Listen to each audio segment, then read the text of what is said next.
Se a magia só pudesse ser praticada no seu lugar de origem, o que restaria de nós?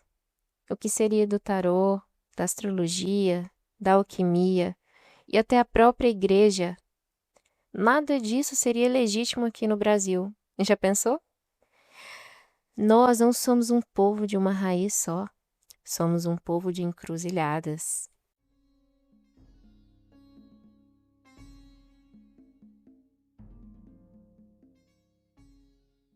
Olá! Como você está? Eu disse que voltava em breve e aqui estou. Estamos na nossa reta final de 2025 e eu precisava finalizar com esse episódio. Assim, esse tema é um que veio surgindo aí durante o ano, de algumas coisas que eu reparei em conversas, discussões na internet e, por coincidência ou não, apareceu para mim em uma discussão aí em um aplicativo, no Threads, ali do Instagram, pessoal falando. Vou trazer o contexto para vocês e que assim, sempre mexe comigo. Eu quero ver o que vocês acham também, tá? Mas primeiro, boas-vindas, né? Sejam bem-vindas, sejam bem-vindos os os novos integrantes aqui da nossa egrégora que chegaram recentemente, depois aí do nosso episódio do Lita. Chegou uma galera nova, sejam muito bem-vindos. Espero que vocês curtam aqui os episódios, participem de discussões, né? Que a gente se encontre além daqui, mas se encontre também no Insta e troque ideias. Estou sempre aberta para isso. E se você está aqui me ouvindo, ainda não segue o nosso pod, porque pode acontecer e acontece com muita frequência. Vai lá, entra no nosso Mística Lua, no Spotify ou na plataforma que você ouve. Segue pra gente poder sempre aparecer pra você aí, porque às vezes pode ser que ele não te notifique quando chegar em novos episódios. E claro, deixa sua avaliação aqui, que é muito importante pra gente continuar alcançando mais pessoas, mais gente que pensa como nós, que também está dentro dessa prática maravilhosa, ou quer aprender mais, né? E por falar em né, gente, fui ouvir o último episódio do Lita, o tanto de né que eu falei. Dá pra fazer um torneio e, e assim, adivinhar aí quantos nés que saíram, que nem eu consegui contar de tantos que foram.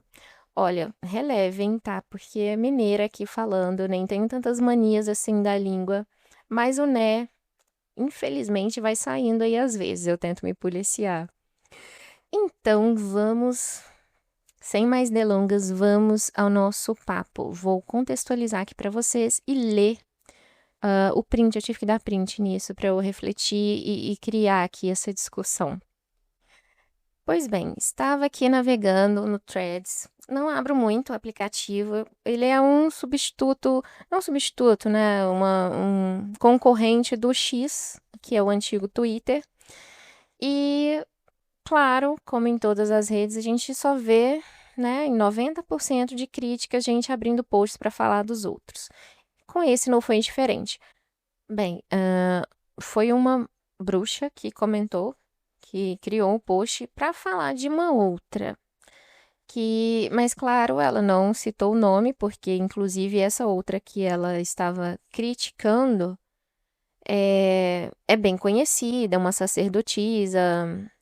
Vocês devem conhecer também, com certeza, quem faz muitas buscas e estudos por aí deve conhecer. Não vou falar também o nome, porque eu não tenho nada a ver com essa discussão, mas me interessou porque eu conheço ela e seguia há muito tempo. Hoje não me interesso mais, assim, não acho que esteja dentro dos meus padrões ou valores, assim, sabe?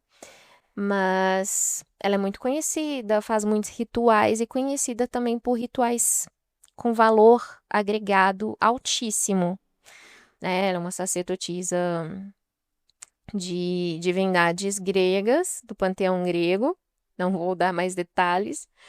E a mulher falando, que tem gente fajuta, uma suposta sacerdotisa e tal, que só fica cobrando caro nos rituais dela para sustentar os próprios padrões.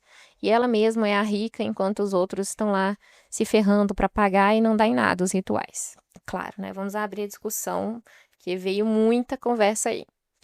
Aí me chega um comentário desse aqui. Vou ler. Opinião impopular. A magia é mais forte e mais fácil de praticar, além de mais confiável, quando é praticada no seu lugar de origem, pelas pessoas que têm ligação com ela. O Brasil tem sua própria energia, auxiliares e magia, energias que as entidades usam. Existe magia grega? Todos os povos têm as energias que sabem manipular, todos mesmo, mas a capacidade de utilizar essa energia da melhor forma depende dessa raiz. A querida sabe como o culto à divindade, né? Hecate, né? Falando aqui, Hecate, era feito, as oferendas, as rezas, etc. Achei que ela até começou falando bem, algo que abriria uma discussão, mas finalizou com, tipo, nada a ver. E aí, então, que vem a resposta. Para que conhecer bruxaria da terra onde estão os próprios ancestrais se eles podem lamber o rabo de europeu? Gente, aí aqui você mexe comigo. Mas vejam só, uma coisa que eu penso muito. Primeiro, ela já errou que nossa terra não tem uma raiz só. Por mais que os habitantes da terra, Brasil, antes da colonização, sejam os povos originários, os indígenas, quando foi colonizado o Brasil, começou a miscigenação do país, dos povos, e nunca, se vocês acharem né, um brasileiro puro hoje, né, que não sejam, claro, os descendentes diretos aí dos povos originários, por favor, né, vamos conversar, vamos falar sobre isso. Se tiver um brasileiro puro, sangue, que não tem miscigenação nenhuma de europeus, africanos, latinos, de não sei o que, aonde, sei lá, né? Vamos conversar a respeito. Enfim, então ela já começou errando aqui. Se a gente for entrar numa discussão. E outra coisa, a segunda parte, lamber o dos europeus. E terceira parte, se a gente pode aprender a magia da nossa terra com os povos originários, os povos que estão aqui hoje, precisando de proteção porque estão, infelizmente, continuam sempre ameaçados de terem suas terras tomadas, imagina que fuzuê, que confusão seria se a gente parasse, vem cá, vem me ensinar aqui a sua magia da sua terra, do que você faz aí dos seus ancestrais, sendo que é uma coisa cultural, delicada de se mexer. Claro, ninguém é proibido de ter a curiosidade de querer aprender, penso eu. Mas imagina que confusão seria todo mundo querendo ir para a Amazônia ou, né, para as tribos aí que estão. Não sei se eu posso falar tribos, porque hoje são vários termos novos, né, que ainda não possuo conhecimento, mas digamos que seja tribo, ou a morada do pessoal. Então, digamos que a gente resolva, eu quero aprender com esse povo originário aqui da minha terra. Imagina que confusão e que invasão seria. E claro, os influencers e blogueiros, como essa própria sacerdotisa que é muito conhecida, imagina ela indo e querendo compartilhar cada coisa ali e atraindo mais gente para atrapalhar a vivência desses povos que estão ali quietos no lugar deles. Então, assim, eu penso o tempo todo nisso, né? De onde que essa pessoa tirou isso da cabeça? Por mais que a gente tenha, claro, a gente tem é, muita herança de conhecimento de ancestrais. Um chá que uma avó indicou, né, que passou de vó para mãe, para filha e vai passando gerações. Isso tudo é magia da nossa terra. Mas de onde veio isso também? Que influência isso teve? Então a gente não pode ignorar né, que a magia não é propriedade geográfica fixa. Ela é um saber simbólico, espiritual e relacional que se transforma. Ela não sobrevive apesar de atravessar fronteiras, ela sobrevive porque atravessou essas fronteiras, né? Imagina eh, o tanto de saberes, de conhecimento que a gente teria perdido se não atravessassem os continentes. A gente sabe ali de muitas coisas na época de guerras que tiveram e até mesmo acidentes. Não sei se é o termo correto, acidente natural, por exemplo, como foi em Pompeia, que teve a explosão ali do vulcão, né, a erupção do vulcão, mas até acontecimentos naturais que influenciaram para a perda, né, a Biblioteca de Alexandria, tanta coisa que se perdeu ali no caminho, e se não tivesse atravessado esse conhecimento pelos oceanos para todos os 4 cantos do mundo, se não tivesse, atravessado essas fronteiras, sido levada pelos oceanos, o que seria? Teria teria sobrevivido? Então, a gente tem que pensar nisso. Ela é um saber simbólico, espiritual e até relacional que se transforma, que se mistura, migra e se atualiza conforme os povos e as histórias, né, as culturas em que ela é inserida. Então, o Brasil não é uma terra de raiz única, ele é feito de camadas. Camadas indígenas, africanas, europeias, judaicas, árabes, orientais, ciganas. A nossa espiritualidade já nasce sincrética, já nasce com essas origens diversas, né? Esse mix. Então, quer a pessoa goste ou não, nasceu no Brasil, ela já é feita de mistura, né? Então, a ideia de magia pura de origem ignora a migração, colonização, né? Até mesmo a violência histórica a partir dessa colonização, a miscigenação, mesmo que tenha sido forçada a partir da chegada de outros povos aqui. Então, são muitos fatores que tornam, que não podem ser ignorados, né? Que tornam essa mistura, de certa forma, uma herança, uma herança não só aqui no Brasil, mas a gente está falando do Brasil agora, mas cada país tem sua história e com certeza não é somente aqui que acontece isso, a gente pode ver em vários países, com religiões de matriz africana, né? Então aqui a gente tem religiões de matriz africana, a própria bruxaria, bruxaria celta, grega, eslava, atravessa os oceanos. Tem uma coisa que eu pensei muito a partir dessa conversa, que sim, eu acredito que cada lugar de onde nasceram, né, de onde nasceram e foram muito praticadas, enfim, certas práticas, claro, você pode sentir uma energia mais forte ali. Um exemplo são eu esqueço aquele círculo de pedras que tem ali na Inglaterra, me esqueci o nome. Ali é um lugar, é um ponto energético forte, que a gente já ouviu falar, né? Ah, tem outros pontos também, Machu Picchu, né? Ali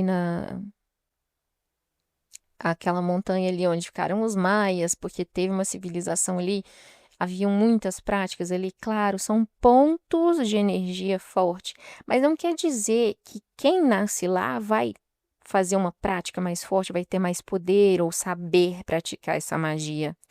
Nem todo lugar a pessoa nasce ali praticando o que tem ali dentro, né? Às vezes até ignoram, rejeitam, né? A gente pode ver isso em vários pontos aí no mundo todo. E aqui no Brasil, de certa forma, esse fato de sermos miscigenados é uma influência bacana porque essa miscigenação, né, essa mistura, proporcionou que nós tivéssemos raízes diversas também e sentíssemos esses chamados também diferentes. Eu digo assim, estamos aqui no Brasil, eu mesmo sou exemplo de ter sentido o chamado para magia eslava quando tive contato, assim, me senti mais próxima da Baba Yaga, por exemplo. Quem é Runimal, acho que é Runimal que se fala, que joga runas e se conecta com a magia nórdica, o panteão nórdico, por exemplo. E temos aqui boas pessoas magníficas, fantásticas, que trabalham com magia nórdica, com magia celta. E, claro, né, grande parte que trabalha com a magia grega, né, com o panteão grego. Então, acho muito. Isso sim eu acho forçado de dizer que estamos, assim, lambendo o uke dos europeus, sendo que nós temos parte deles no nosso sangue. E não somente pelo sangue, a gente não pode falar de sangue aqui, sendo que a parte espiritual é mais transcendental, né? Vai além disso.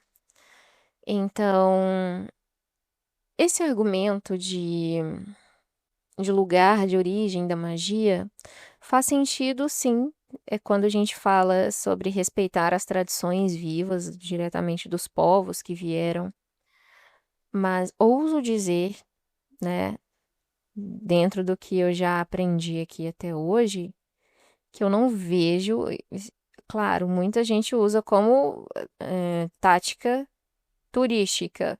Aí você vai na Grécia, vai para Santorini, vê lá. Inclusive, eu vi um bruxo que viajou recentemente para lá e viu lá várias lojas vendendo imagens dos deuses e blá blá blá.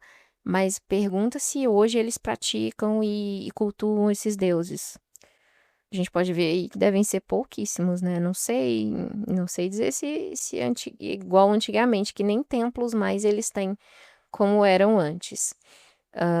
Então, sim, existe ainda as tradições vivas diretamente nos lugares, mas será que às vezes até quem pratica de fora tem como que se diz, chega a praticar, a sentir isso até mais forte às vezes de quem está lá, que só pratica porque nasceu dentro daquilo ali, não sabemos, né? Também a gente pode falar nesse sentido de não apagar os povos originários dessas terras. Então a gente respeita a origem de onde vem e os ancestrais que deram início a essas práticas com toda certeza. E também nos proporciona de entender o contexto histórico, simbólico e ritual. Por isso que eu sempre falo aqui, é uma palavra também que eu repito muito, de estudo, dentro dos meus estudos, dentro da minha aprendizagem.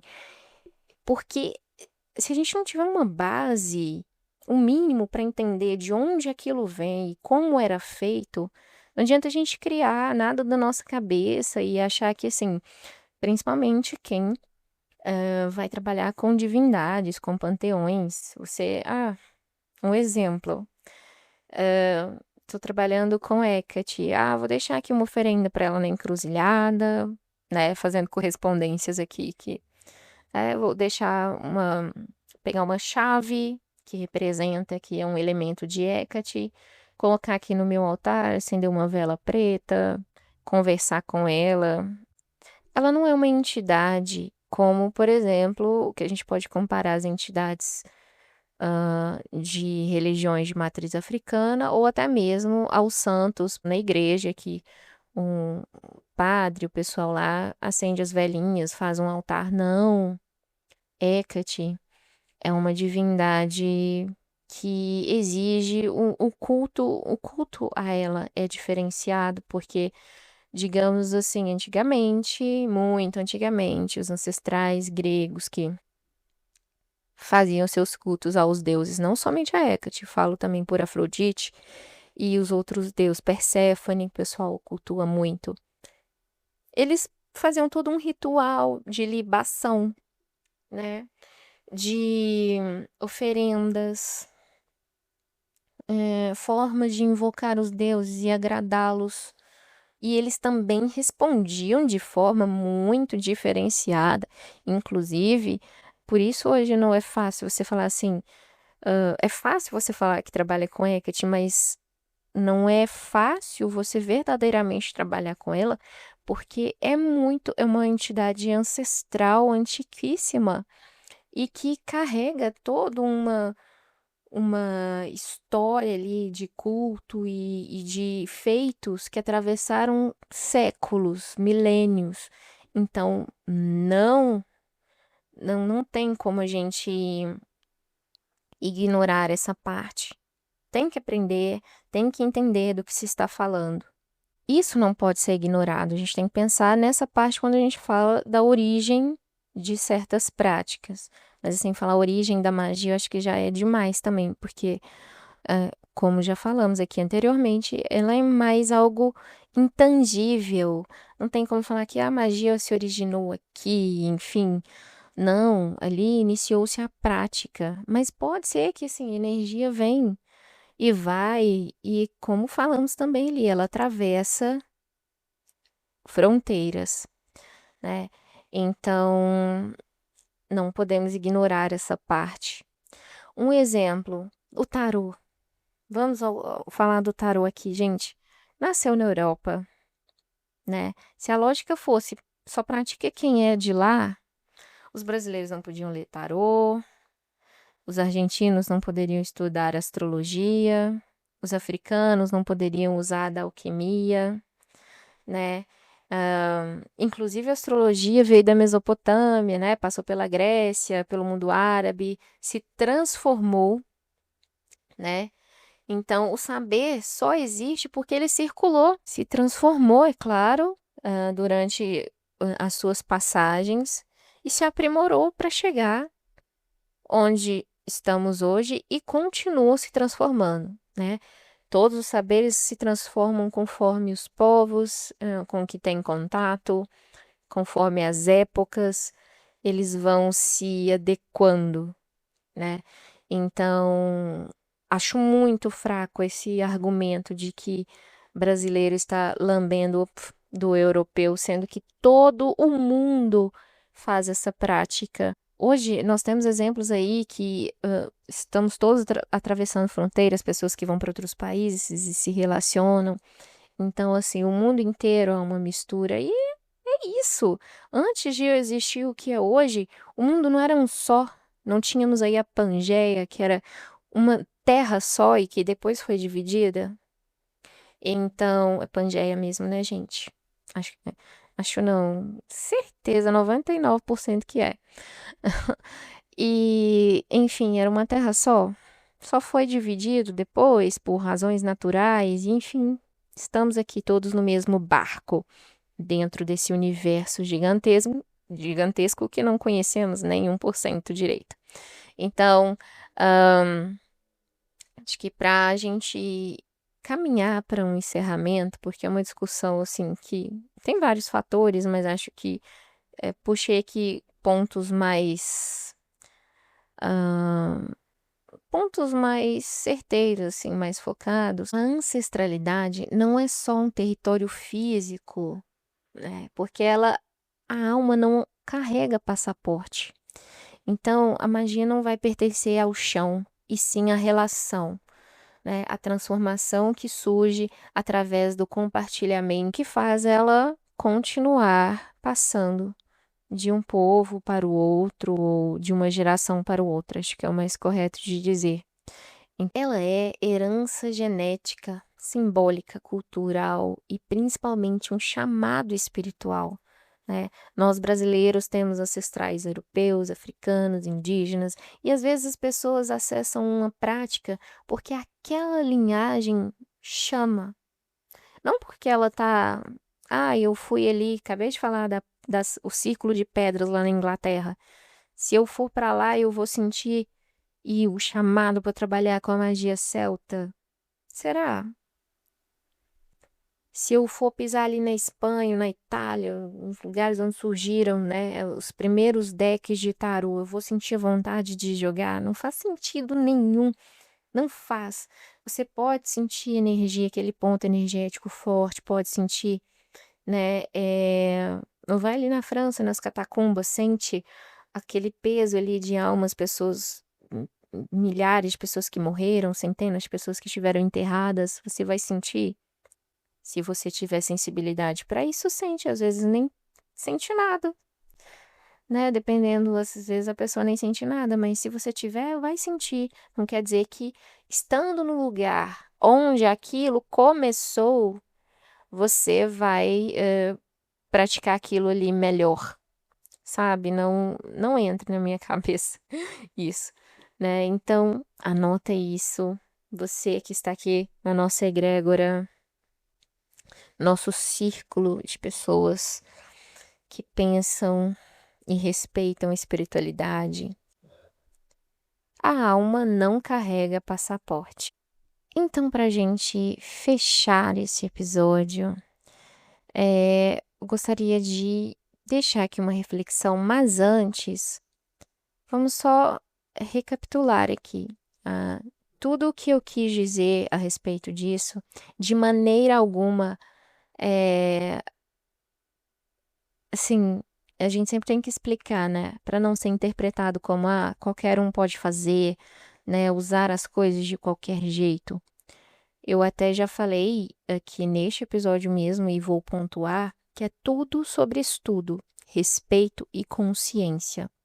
Você sentiu o chamado para trabalhar com aquela prática, para acessar aquela espiritualidade, né? Trabalhar com aquela magia? Estude, entenda. Não saia por aí, como os colegas estavam ali nos comentários do post falando, ai, que fulano só cobra caro e para fazer e não funciona e não sei o quê, mas fulano faz isso. Enfim, o fulano, cicrano, quem está praticando, entende do que está fazendo. E você que está aderindo, né, ao ritual, fazendo parte daquilo ali que ela está oferecendo, possui conhecimento do que você está se metendo, né? É aquela mesma coisa, só muda a prática, né? Porque a pessoa vai na igreja, pede um milagre para o santo. A pessoa vai no candomblé, na Umbanda, pede milagre para o santo, para os guias. Aí a pessoa está na bruxaria também quer pedir milagre para os deuses que não fazem ideia de como é que trabalham. E se também ela é merecedora, né? Digamos, esse aqui é um outro assunto muito bom para a gente, né, ter pauta. Mas enfim, sempre com respeito, consciência, estudo. A magia é relacional, a alma não carrega passaporte. Então, tudo que é espiritual e relativo à espiritualidade não exige um lugar fixo, exige alma, presença, dedicação. Vamos encerrando aqui e eu quero deixar uma pergunta para vocês. O que torna uma prática legítima? O lugar onde você nasceu, ali onde originou a prática que você está fazendo, ou a maneira como você se relaciona com o sagrado? Pense, me conte aqui nos comentários, compartilhe a sua opinião. E vamos ficando por aqui. Esse sim é o nosso último episódio de 2025. Já para você fixar, refletir sobre isso e passar para 2026, apesar, né? A gente está aqui falando sobre o calendário gregoriano. Apesar do ano novo astrológico, nosso ano novo das bruxas também, começar aí a partir de março, né? Ali em Yuli. Em Yuli no hemisfério sul, claro. Mas pensa nessa passagem, né? Você já entra um ano com uma cabeça bem direcionada, se você quer seguir com práticas, se você vem fazendo práticas, mas de uma certa forma que ainda não sente tanta conexão. O que será que falta? Como você está se relacionando com o seu sagrado hoje? Eu já falei bastante por aqui hoje, mais uma vez, né? Quero só deixar um grande abraço para você. Agradecer por você que está aqui desde o início, por você que chegou e também ficou, para você que compartilhou, que compartilha, que gosta do que compartilho por aqui, né, e que faz parte dessa egrégora, esse nosso círculo de quem vibra na mesma sintonia. Quero agradecer e espero te encontrar do outro lado do novo ano. Estaremos juntos, fortes. Já tem um episódio muito bom para a gente começar no ano que vem. Logo, logo estaremos aqui. Falta pouco. E que a sua passagem seja leve, feliz e cheia de energia para continuar. A gente vai continuar, só que pensando sempre em melhorar, em evoluir. Está bem? Até a próxima. Blessed be.